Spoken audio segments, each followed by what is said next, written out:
So welcome this afternoon. I'm Philip Errington and Martin Levy.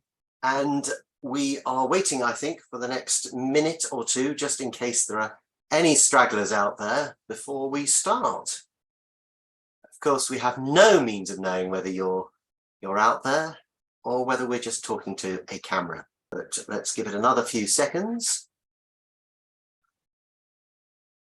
So we'll move on to hopefully you can see our PowerPoint presentation, and you maybe, if you wish to maximize that, you can do, but don't ask me how it's done. It's a special feature of Zoom. We should be appearing as a little postage stamp in the corner of your screen. So this afternoon, I think we should get going. Let's go. Lovely.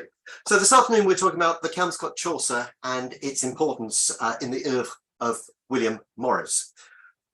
We thought, of course, that there are many aspects to this conversation, and we'll start off with a discussion about who William Morris actually was. Martin. Who was William Morris? Well, Morris's dates, 1834 to 1896.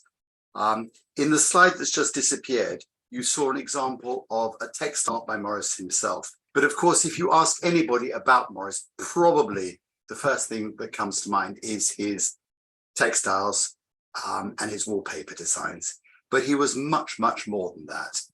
He was a poet, a novelist, a public speaker, an artist, a craftsman, an entrepreneur, an ecologist, an architectural conservationist, an antiquary, an educationist, a publisher, famously a socialist, a social reformer, and a precursor of, rather than part of, the arts and crafts movement. It's a sort of confusion. People often associate Morris as being part of the arts and crafts movement, but actually he came before. So in other words, an exceptional polymath, and many facets to his character. I think a polymath sums him up extremely well.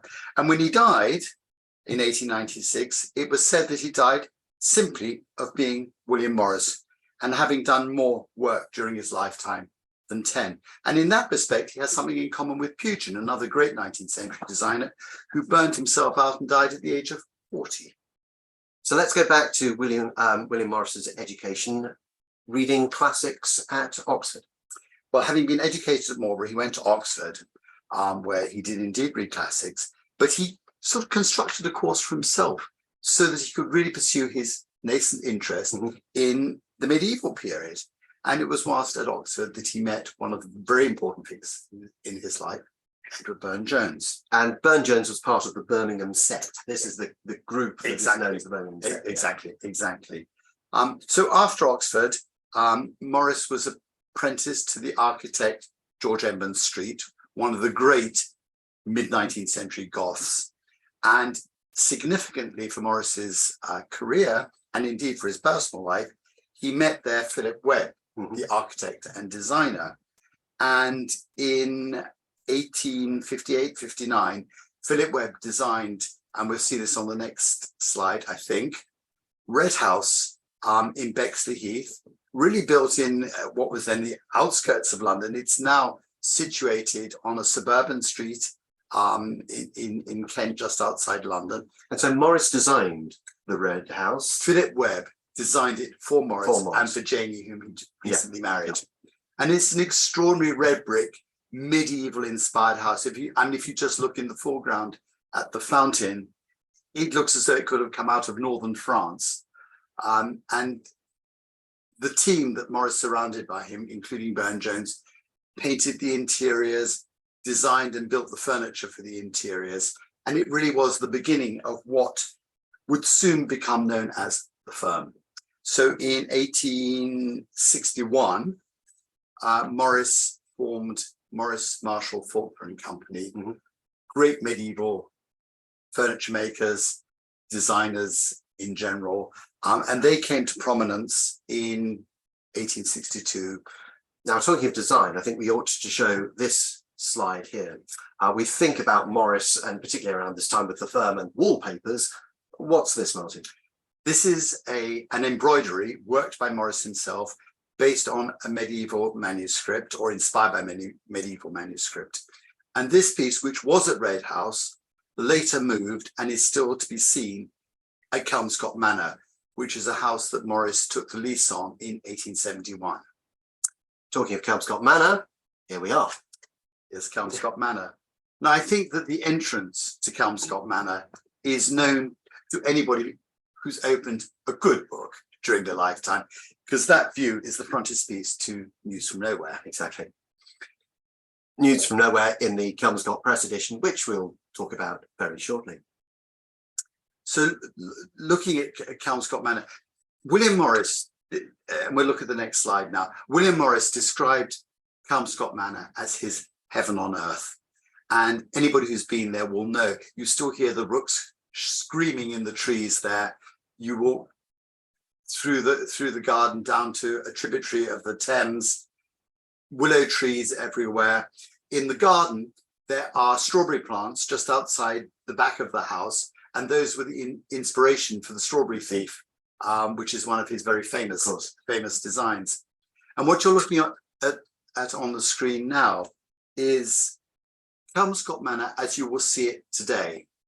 And the way the house is laid out, the manor is laid out, is based on recent research that shows how the house looked during the occupancy of the Morris family. It's no longer just a shrine to William Morris, but it takes on Jenny and May, his daughters, and gives an impression, because it can only be an impression, of how that house might have been during Morris's lifetime. And apropos of how it looked during his lifetime, quite recently, a watercolor showing the gardens by Danny Stillman has come to light, which Kelmscott Manor Society of Antiquaries is hoping to acquire. And the important thing about this is that for the first time, almost, it shows precisely the colour that was in the gardens. So a future plan for Kelmscott Manor might well be to replant the garden so that the colours that Morris knew are back there. With those two interiors, I think we should move on to the next slide as a contrast. What have we got here, Martin? This is a house actually furnished with Morris & Co furniture, but it's the house of Morris and Burne-Jones in Fulham. I think this probably dates from the 1860s. This maybe a bit later, actually, maybe a bit later. But what it shows is a painted cabinet that's now in the V&A, painted by Burne-Jones, a refectory table designed by Philip Webb, a little Morris Sussex chair, Burne-Jones designed stained glass windows, and a light fitting over the table designed by a man called William Benson, who was another part. It came into the Morris story slightly late. So I think that this painting actually probably dates more from the 1890s than earlier. But it shows a typical medieval inspired interior from that group of designers. Now, I hope you can see, as Martin's pointed out, the stained glass in those windows, because the next slide, which is for the firm, tell us about the stained glass here and how it relates. We can see on one side of the screen the stained glass. This is a Burne-Jones stained glass window, actually designed for, it was originally intended to go to Aldenham School and never went. But what you really can't see unless you're extremely clever, the top left-hand windows, the pair of windows there above Morris & Co.'s showroom in Oxford Street, is actually that David window. And these are some nice detective works, and it was done by a stained glass expert way back who identified this as the window that had been in Morris & Co.'s window. And I think if you look in the shop window itself, on the left, there's a little ebonized whatnot designed by Philip Webb and some Sussex chairs there. And talking of Philip Webb, he's always slightly lived under the shadow of Morris. But the Bard Graduate Centre in New York is currently working on a Philip Webb exhibition, which will deal with Morris, with Philip Webb as a designer in his own right. In his own right. And I think that's going to be both revealing and exciting. Here we have an example of the rush-seated chairs. This is the furniture that Morris made, less ministering to the swinish luxury of the rich, as he described them, but chairs that really were quite commonplace, based on Sussex, on rural Sussex vernacular furniture. The line for which he's most famous, and amongst the places you can still see these in use, is in the galleries of the Fitzwilliam Museum in Cambridge, where these are the gallery chairs. And I think they're still in use there. They certainly were last time I went up there. And these designed, the chair on the left, which is inspired by a French, a northern French provincial chair, is designed by Rossetti. The square back chair, bottom right, and on the settee on the right hand side of the screen, designed by Ford Madox Brown. So Madox Brown, Philip Webb, Rossetti were all involved in designing this range of chairs that started in the late 19th century and ran right through into the 20th century. So it's very difficult to date them precisely, but they are signature pieces for Morris & Co. And unlike the painted furniture, which was really done for a very exclusive audience, these were available more reasonably to a much wider audience. So we've got these chairs which are now Morris and Company. This is now his firm. He split up from the earlier company. This is now Morris and Company as we know it. Yes. For which he now starts doing work on textile dyeing, particularly, and starts to develop that side of the business. Yes. Tell us what happened in 1879 with the family moving their London house. Where did they end? 1871. 1871. 1871. Ah, You had me confused. always throw a trick question. Thank you. 1871. Right. The Morris family took that lease on Kelmscott Manor, and that's where they escaped. It was, I think, as I probably mentioned a little bit, it was a place of enormous inspiration. There was a sort of ménage à trois there because Rossetti, who was Janie's lover, also lived there. And it's a place that meant a lot to Morris. It was a weekend house. It wasn't where they lived permanently. They'd moved earlier from Red House to Red Lion Square, above where the firm was set up originally. And some of the furniture from those early days is now at Kelmscott Manor. Now we've got Kelmscott Manor. What I was referring to is Kelmscott House. There's a difference, isn't there? There is. Kelmscott Manor is the place in the country. Yep. Kelmscott House is in London. It is. And in Hammersmith. That was the trick question. I didn't answer it. Philip Kelmscott House is on the river in Hammersmith. Interestingly, now situated opposite the house that Emery Walker would take, and I think the beginning of 1903, did he take it? Who was to have an enormous impact on Morris and printing. Maybe you'd like to tell us something about. Well, go into printing in a minute. I mean, we can't leave the Morris story without also saying something about his socialist background. We said as a polymath he was very active in a lot of areas, but socialism became very important to Morris, and his politics were enormously important to him, and he was a campaigner, a radical, an early Corbynist, who I might always call. But interesting because, of course, Morris came, as many good socialists have done, from wealthy, privileged background. And he had a workforce who were producing materials for him. And he was involved with the idea that the workforce needed to be looked after. Absolutely. That your workers needed to produce beautiful objects. Yes. This is kind of part of the Ruskinian lesson, the belief in the quality of work, the quality of life of people producing work, honesty to materials and so on. So yes, I mean, that was part of him. But he also took on, I think, what at the time would have been described as young, destitute boys, and gave them employment. So from that point of view, he really practiced as he preached. So where I think we've come here is the idea that of the beautiful object produced by artists. So I think it's probably time on our whirlwind tour of William Morris to move on to his press and books. And of course, the Kelmscott Press was a private press. I think it's worth mentioning now, or trying to define what private press books actually are. It's a term that applies to many different sorts of enterprises. Here's John Carter from his ABC of book collecting, a wonderful book of terminology. John Carter says, a private press is one whose owner or operator prints what he likes, how he likes, not what a publisher pays him to print. He is out to make a fine book rather than a profit. I think that's very important when we look at Morris. So it's not the same as a fine press or a small press, but they do share certain factors. So crucially, let's remember this fact that the private presses have other motives rather than making a profit. And we'll come on to this in a moment, but it obviously feeds into Morris's idea of making beautiful objects. Belief in the work itself. Belief in the work itself. The craft of the book becomes the essential thing.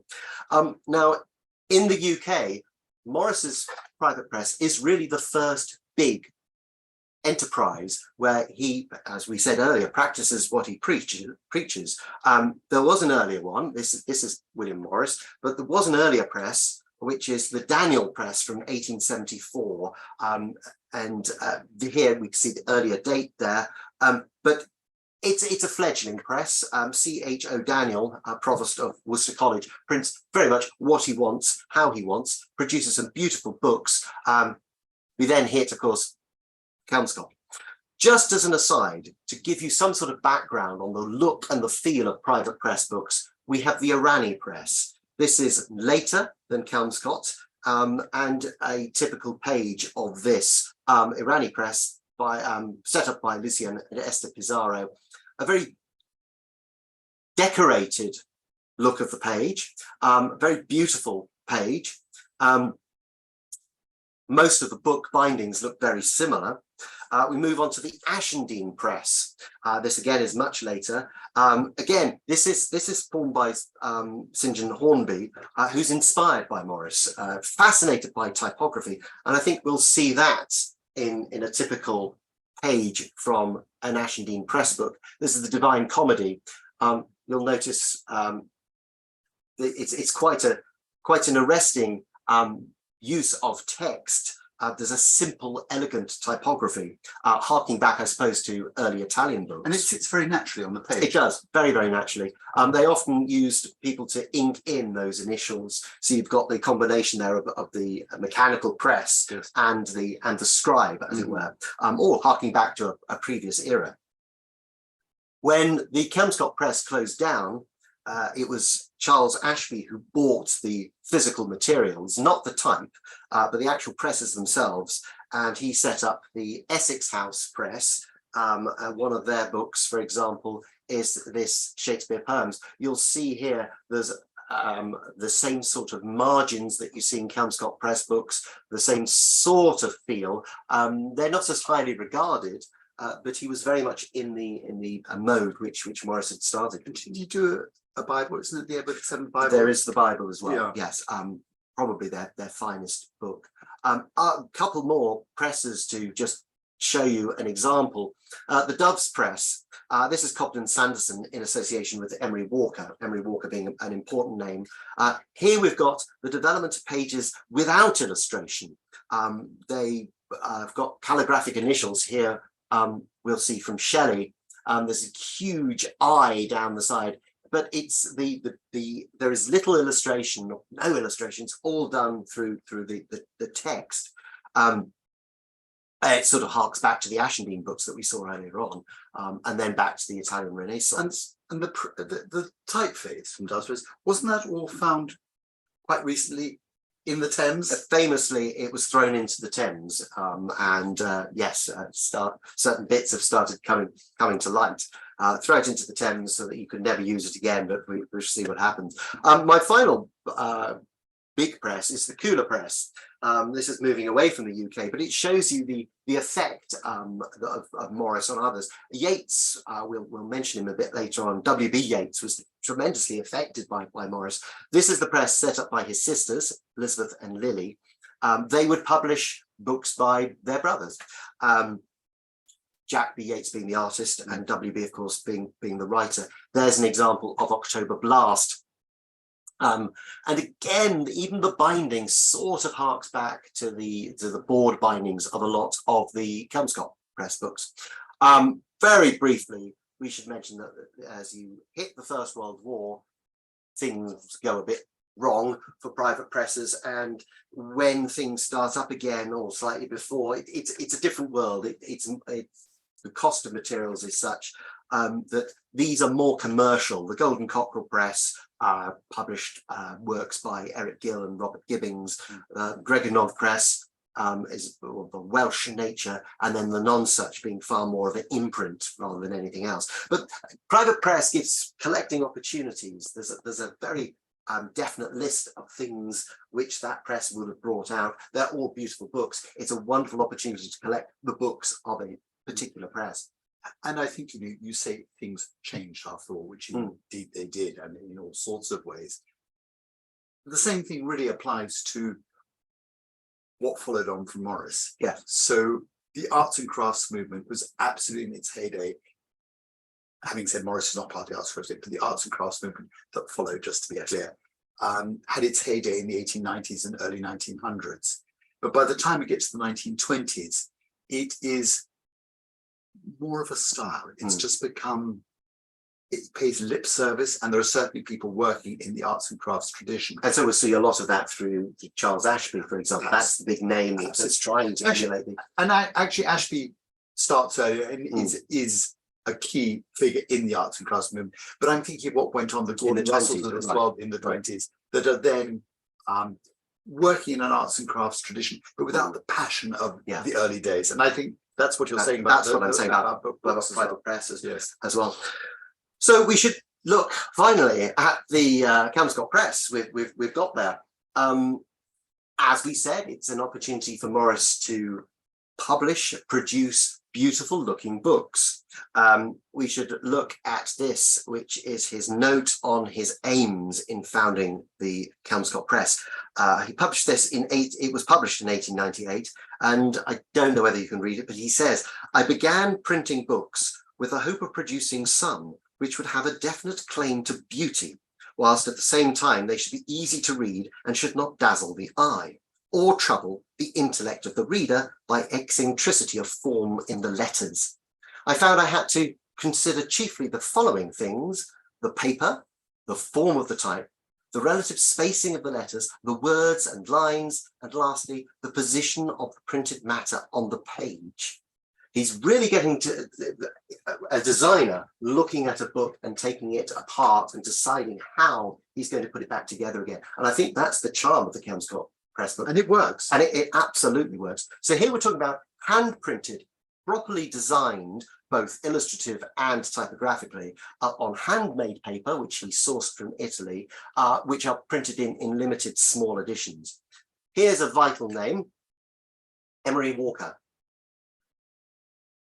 Morris had a friendship with Emery Walker, and there's a lecture, isn't there? Morris attends a lecture that Emery Walker gives and is fired up with enthusiasm. So he met with Emery Walker, and he discussed the idea, the possibility of setting up a private press, and got support from Emery Walker, who said that it would be possible, but you need to have a specific type or font, as we would describe it now, but typefaces. So Morris eventually designed 3 for the Kelmscott. We have Troy, Chaucer, guess which book that was used in, and Golden. The Kelmscott Press produced 53 books in 66 volumes, printed between 1891 and 1898. That is particularly productive. It's a big enterprise in a way, producing small quantity of books, but it's Morris pours his life and soul into producing these books. Of course, the smaller books tended to finance the bigger books. And actually, may I interject? Yeah. What we haven't really talked about is Morris's own writing. Are we going to come on to We'll that? come on to that. Okay. In fact, why not come on to it right now? Martin spoke about his friendship with Edward Burne-Jones. Here we have The Well at the World's End, and this is indeed a work by Morris, then reprinted at the Kelmscott Press and featuring illustrations by Burne-Jones. If you're looking for an appropriate illustrator, Morris had found the right person. Well, at the World's End, of course, it's got a very strange modern piece of interest. There's a horse in it. There's a swift horse called Silverfax, and this is obviously feeds into Tolkien and Shadowfax. We know that Tolkien read William Morris. So here we have an example of the book. You'll see that the borders and the designs. They're often printed in red and black. Here we see an example of the red printing, and the hand press that Morris used allowed this sort of sticky black. These when we can see them later, these are beautiful books where the black is very black against very beautiful linen paper. The contrast is very good indeed. This is the Water of the Wondrous Isles. The other thing about Morris's design, and you'll see it here, is that by and large, the type is placed closer to the gutter of the book. The gutter is the inside part towards the middle. He moves everything towards the inside of the book rather than the outside. And this is a very distinctive, wide-margined look. That looks as if it's a designed page. Yes, it does. It's got a beauty about it. It's got a unifying idea about it. So Morris evolved book design so that a pair of open pages, not the single page, becomes your unit, your single units. I think you can see that quite clearly here. The first book the Kelmscott Press produced was The Story of the Glittering Plain, and you'll see that binding there, an original binding. I should say, of course, that the books, because we'll come on to this with our special copy of the Chaucer, the books were printed by the Kelmscott Press. They weren't bound by the Kelmscott Press. Who bound them? So there's a company called Leighton who bound them, or there were other binderies, the Dove's bindery being a famous one. It's quite interesting, I suppose, that Morris actually, once he produced the beautiful book, sent it off elsewhere for the binding of it. There was no Kelmscott bindery, which is a bit odd. But in a sense, he wanted to celebrate what was inside the books, Precisely, and have them modestly on the whole. And you'll see here that is a very modest protection for what's inside. Here's whether we can see that or not. Here we've got another, that's an early binding. This is the traditional sort of limp vellum binding that you will find on Kelmscott Press books. This being rather a special copy to Edward Burne-Jones from William Morris. It's a presentation copy of, where are we? Of a Kelmscott Press book. It's got Burne-Jones book label, also printed at the Kelmscott Press. And what's lovely about that, seeing Morris's writing in there, quite recently as part of the restoration of Kelmscott Manor, a quill pen that had been on Morris's desk came to light and is now back at Kelmscott Manor. And if we can stretch our imagination, perhaps that's the very pen that was used to inscribe on this inscription. So this is a volume. Imagination. Let's hope so. Volume of Swinburne, which Peter Harrington has in stock at the moment. Beautiful, wonderful association copy. Now, we should move on to the Kelmscott Chaucer. This was the most ambitious and the most successful production from the press. The Kelmscott Chaucer is the big book, the impressive book that Morris always wanted to do. Will Ransom wrote a book on private presses in 1929 and says, "For monumental splendour and vivid beauty, it has not been and can hardly be surpassed. Type, decorations, the Burne-Jones illustrations, presswork and binding blend into a book beyond the reach of adjectives." So there we go. We can't try and describe this book. It's beyond description. It's the result of close collaboration between Morris and Burne-Jones over 4 years. There were 87 wood engravings after drawings by Burne-Jones. And you were saying earlier on how important Burne-Jones is to the whole. Morris and Burne-Jones are pretty They're much intact. completely locked together, and that continues throughout. And from university days. From university days, yes, absolutely. So the Kelmscott Chaucer, there were going to be 325 copies, but Morris worked out that that probably wouldn't pay for itself, so he raised them to 425 copies, which were sold at £20. So we talked about the fact that private press is the printing of beautiful books, not necessarily for a profit. Even Morris realized that actually he would be making a massive loss if he didn't up the number. And of the 400 that were produced, how many of them are known to survive? Quite interesting. We'll come on to that later. Okay. There were also, beyond those 425 copies on paper, 13 copies printed on vellum. Now you really are in the realms of the superbook, vellum being a substance which doesn't take ink very easily, so there'll be lots of spoils. When you print on vellum, you know there's going to be a lot of waste. Those copies were available for 120 guineas. Goodness, you can see the difference. So let's have a quick look. Here are the couple of initials which are designed by Morris himself. I've chosen the example of Juan, Juan at April, beginning of Canterbury Tales. You'll see two examples. The Morris, you wouldn't use the same one. One is smaller, one is bigger. This is Morris really enjoying himself, getting to grips with designing the capitals. There are 14 large borders in this book designed by Morris, 18 frames for illustrations, and then 26 large initials. Printing began in August 1894 and concluded in May 1896. It's a long time.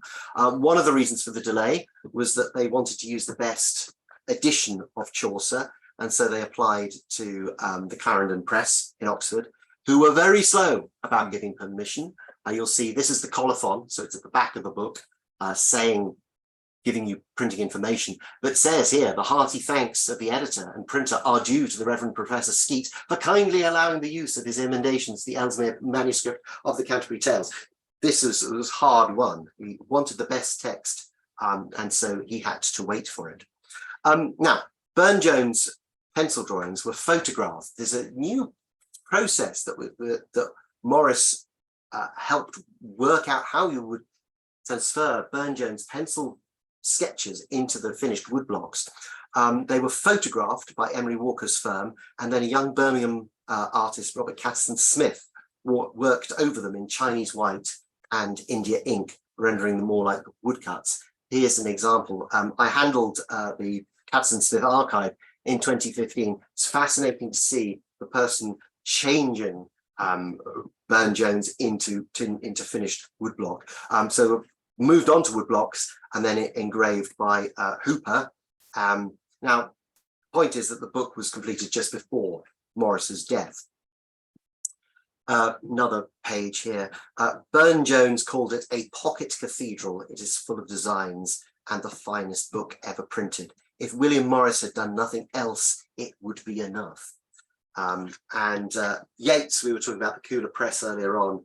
Yeats said it was the most beautiful of all printed books. We'll just stop for a moment and think about what that statement means. The most beautiful of all printed books. And remains a holy grail for it does for collectors today. Absolutely.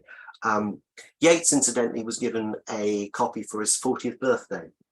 His friends clubbed together and bought him a copy of the Kelmscott Chaucer, which Yeats used to keep on a lectern with two candles on either side. Shows you what a holy item this had become, on a lectern with candles on either side. Gives you an idea of how he venerated the book. The editor, who we were mentioning earlier on, said it was the grandest book that has been issued from the press since the invention of typography. There's another critic called Ray, who wrote a book called The Illustrator and the Book in England, who said the Kelmscott Chaucer is not only the most important of the Kelmscott Press's productions, it is also one of the great books of the world.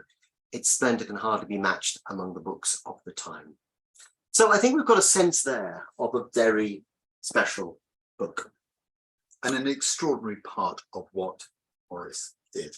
I mean, with all the other things we mentioned, this deserves a very special place. It does. In the life of a very special man. It is the culmination, I like to think, of what he's been working towards. And indeed, Burne-Jones was worried that Morris was going to die before it had been completed.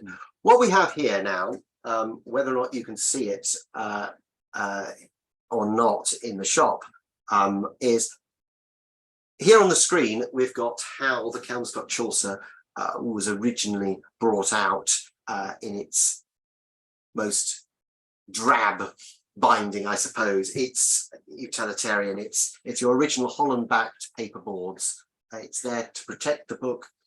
It does very little else. Which, by the way, are absolutely beautiful and almost have an arts and crafts ethos about them. Yeah, I mean, it's this linen down the side. The handling one of these is still very special indeed.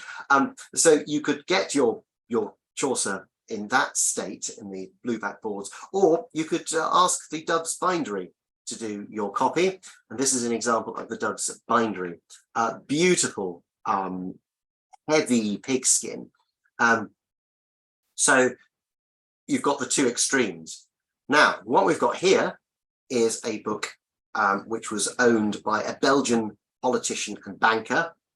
And at the turn of the 20th century, he was in Brussels, and Brussels had become a focal point for the arts and crafts movement abroad. And this copy was commissioned from a distinguished bookbinder, Paul Claessens, to bind in an appropriate style. Here we have it, and also I hope you'll see it, that this is the real thing here. Quite a beautiful and appropriate binding. What date's the binding? It's more or less contemporary. So he's operating in the 1890s. We know that much. So a sense also of the sort of nascent Art Nouveau Very much growing up in Belgium at the time. Yeah, absolutely. It's a remarkable binding. A previous owner had thought that the designs may have been by Burne-Jones, but here at Peter Harrington, we've tracked down the archives of the firm that did it, and they certainly hold drawings that don't have any marks of Burne-Jones upon them. This is absolute pure Belgian bookbinder, and absolutely magnificent, beautiful for that. Yeah, here we go. There's a bit of a detail for you. And actually, what you can see on the screen, but the way the leaves swirl around the central flowers, absolutely beautifully conceived. Very much so. And if we open it up, and here we go back to the idea that the book, the unit within the book, is this double page. Well, there we are. That you've got the Burne-Jones illustration on one side, the Burne-Jones illustration on the other, and then the border. Here we'll see that the typography is all towards the center of this gutter of the book, leaving not a hugely wide margin. It would have been a little bit wider. It's been trimmed because of the binding, but it's all here in the middle, moving outwards. There's a design, there's a construction to this that makes sense throughout. Also note, as I was saying earlier on, you've got your use of black and red type. It's not an easy thing to do. You've got to load things through the press again, change your inks. And again, I suspect you can't see this on the video, but it's very black, isn't it, Martin? Yes, yeah. The designs leap out. It's got a punchiness Yes, to it it. has got a punchiness. And it really is black on linen. It's thick black ink on this beautiful sort of velvety linen. And very much like a frieze, the way that the designs are. So again, yeah, strategically placed, very well conceived and designed. Absolutely, absolutely. One thing I should say is that to give you an indication of how important this book is, there is a census of it. Now, Thank you. there are censuses of certain books. A Gutenberg Bible, we know where those are. Shakespeare First Folios. There have been many censuses. There is a census, of course, of the Kelmscott Chaucer. So we know that this was a Belgian book collector's. He had an entire set of Kelmscott, although this is the only one that he had specially bound. And we know that was his collection was sold This book was sold in 1929. We can trace it to 1933. We can trace it to 1956. We can trace it to 1971, 1978, and then the trail goes cold.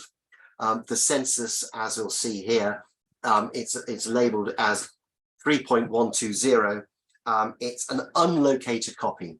So the Petersons, who did this brilliant piece of work, have identified that it exists, but didn't know where it was. So it's a complete joy to have it here in the shop. When you get a Kelmscott Chaucer, you can look it up in the census, or you can start to work out where it might be in the census. That's one of the fun points. Its history's broken, is it? I mean, it's known in 1933, and then it disappears and reappears. No, we've got the missing chunks through research, and that's one of the joys of looking at books like this. You can find them in the records. The census helps, but they are discoverable. It comes with its own little history behind it. There are letters here that weren't known for the census. So we've got a pretty complete record of everybody who has ever owned this book. And it's a significant book. It's a beautiful copy of it. So should I say on your behalf that it could belong to anybody sitting out there? If Absolutely. Peter Harrington, available. Look on our website. It's £225,000. Just to say, we have a proof sheet from the Kelmscott Chaucer, just an initial pull, which is 5,000, which may be better in your pocket, or indeed a facsimile at 2,500. So something to suit all price points. Martin, I think we've discussed Kelmscott now. I think we should now move on and talk about Kelmscott Manor itself.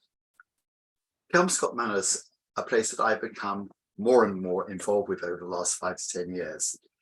The Society of Antiquaries took it upon themselves to undertake essential restoration to Morris's Heaven on Earth. It was originally left to the Ashmolean, to Oxford University, by May Morris, with the Society of Antiquaries being the residuary legatee. And eventually, Oxford found it difficult to run, so it passed to the Society. In the 1960s, there was a campaign of restoration, but the 1960s is a long time ago, so it was necessary to do essential work.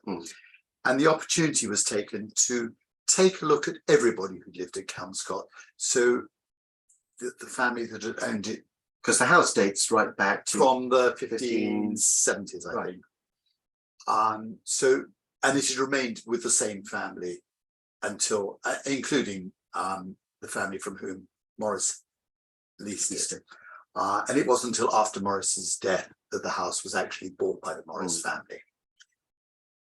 So what Kathy Haslam, who's the curator at Kelmscott Manor, and others, Peter Cormack and so on, who were involved in advising, decided to do was to look at the evidence, what was where in the house, how did the family use the house, and put it back together, really for the first time since the beginning of the 20th century, not just as a Morris shrine, but as a house that the Morris family lived in.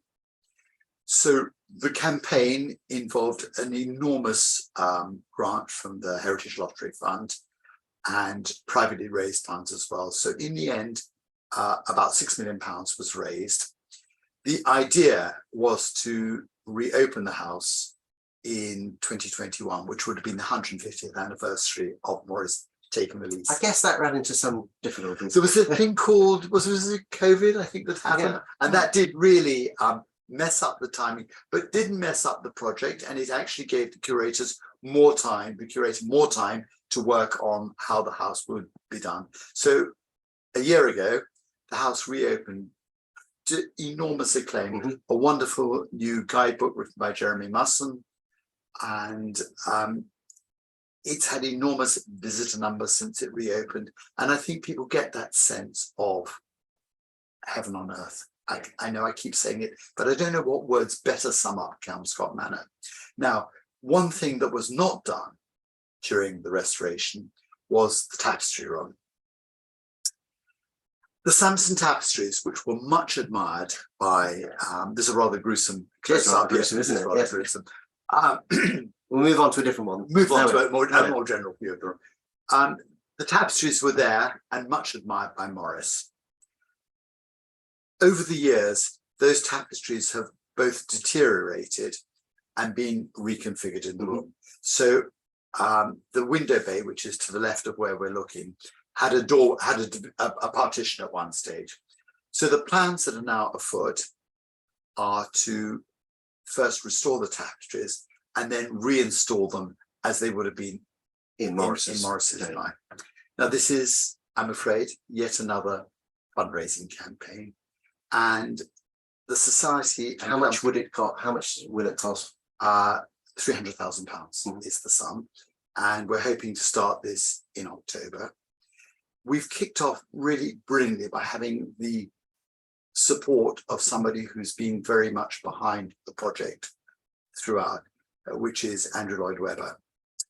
And Andrew has generously offered to lend his Burne-Jones tapestries, the Holy Grail tapestries, to be in place in the tapestry room whilst the other ones are going away to be restored. And little by little, we will raise those funds as we did for the main project. And I think that it will almost be the last step in bringing Kelmscott Manor back to how it was during the Morris family's era. And it's a very, very exciting And project. should anyone wish to donate, They can contact the Society of Antiquaries. Dominic Wallace is in charge of fundraising there and will be only too pleased and will thank me for mentioning this on Buzz. there we go. A plug for Peter Harrington and a plug for the restoration of Kelmscott Manor. So I think we've reached the time for audience questions. This is where I completely lose everybody. Let's see. Let's just have a look here. I'm going to pull up. So we have a question here. Has Burne-Jones done any painting directly inspired by the drawings, engravings made for the Kelmscott Chaucer book? Well, he certainly did the original drawings, but whether or not he developed those into later paintings, I'm not sure. I'm going to plead a degree of ignorance over this, but the style of what he did, you can see in the Holy Grail tapestries and in his oeuvre in general. So if you look at what Burne-Jones was doing, Burne-Jones was doing in this medium what he was doing in other media. And of course, because it's Chaucer, there's the medievalism that is obviously something. You knew this book was coming from undergraduate days. It's a culmination. It's a culmination of everything. So yes, the style is obviously Burne-Jones, and you see it elsewhere in his work. Do you have any other questions? If you'd like to type in the Q&A section at the top or the bottom of your screen, we will. Is there a digital copy of the Kelmscott Chaucer available to look at online? Very good question. As I said, there are facsimiles, there are printed facsimiles, and I can't imagine that nobody has scanned in a Kelmscott Chaucer. I've been lucky enough to play with this one. I haven't needed to look for the digital version. I'm sure there is one. As I said, there have been many facsimiles, so there must be one online. Go looking. I would point out, however, it's a very large book. If someone has scanned it in, it was a huge undertaking. So perhaps not every page, but certainly I would go looking. And in terms of public collections, where could somebody go and see a copy? Well, I think I'm right in saying there are more copies in the United States than there are in England, but certainly the national collections in the UK, the British Library has a number of copies of it in different bindings. I'm not sure whether the British Library galleries actually have it on permanent exhibition, but it's all the major institutions in the UK would have a copy. Were Morris's daughters involved in the press? That is a very good question, and I do not know the answer to it. I suspect probably not. Textiles was much more. Exactly. May was a wonderful artist and craftswoman in her own right, and May Morris's textiles are much admired, quite rightly so, and highly prized. And May is really coming into her own The William Morris story, perhaps like most male-dominated stories, has been the one that's been told over the decades. But now the women in the Morris family are really much more coming to it. And, you know, people are really working much more seriously on there, quite rightly so. So we have a question here from Laura. Thank you very much. I'm in NYC and would love to see it here in person. Can you tell me where? In New York, I think that the obvious place to go would be the New York Public Library. They have many copies. So New York Public Library would certainly have a copy. How many copies, Peter asks, how many copies are unaccounted for? Now, this is a very good question, and there is no answer to it, because although there are unlocated copies, many of those may be duplicates. And the Petersons who did the census have been brilliant about trying to say this copy is probably that copy, but you can't be sure. There aren't a vast number unaccounted for, but when one turns up and it obviously is the right copy, that's when it's very special indeed. So I've had a few questions there. I hope we've given you some indication of what a phenomenal book this is, in a beautiful binding. I should say, anyone saying where can they see it? We have it at Peter Harrington at our shop in Dover Street. So if anybody would like to come and see it, pop over to Dover Street in Mayfair and we'd be delighted to show it to you. Be even more delighted to sell it to you. But there we are. And I think I'd also say, if you're interested in seeing more of Morris's work, the Victorian Albert Museum in London has a wonderful collection of Morris material, including some of the early painted furniture, and a visit to Kelmscott Manor, which opens in a week or so's time, is also well worth a visit, just to get a sense of what really made Morris Morris. So thank you very much to anyone who's still out there, and I think we should finish with a slide for the next London Art Week event, and all it remains for me to say is thank you very much for attending. Thank you. Thank you very much indeed.